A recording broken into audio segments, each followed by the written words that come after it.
लक्ष द्या समोर बघा काय उदाहरण दिलेलं आहे फळ्यावरती। खालील संख्या मालिकेतील चुकीचे पद ओळखा।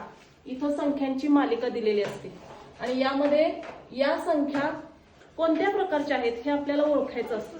आता दिलेल्या संख्या वर्ग संख्या आहेत की घन संख्या आहेत, मूळ संख्या आहेत किंवा त्रिकोणी संख्या आहेत, तर कोणत्या प्रकारच्या संख्यांचा गट आहे हे बघायचं असतं।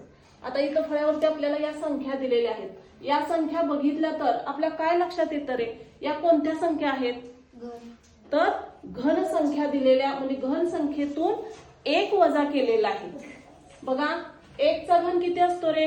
1। 1 चा घन 1, त्याच्यातून 1 वजा करा, किती उत्तर येईल? 0। 2 चा घन किती आहे? 8। 8 वजा 1 किती? 7।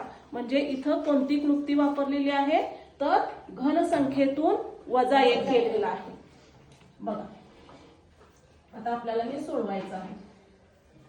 1 चा घन किती असतो? 1।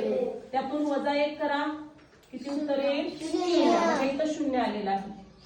2 चा घन, 2 चा घन किती रे? 8। 8 वजा 1 7। उत्तर किती येईल? 7।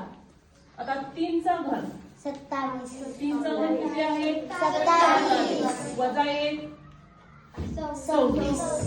4 चा घन किती रे? 64 64 वजा 1 63 दिलेला आहे। त्याच्या पुढं 5 चा घन किती आहे रे? 125 वजा 1 किती? 124। परंतु आपल्याला इथं किती दिलेलं आहे? 130 दिलेलं आहे। म्हणजे या संख्या मालिकेमधील चुकीचं पद कुठलं मिळालेलं आहे आपल्याला? 130। आणि याचा उत्तर पर्याय क्रमांक किती आहे? 1। तर अशा पद्धतीनं संख्या मालिकेची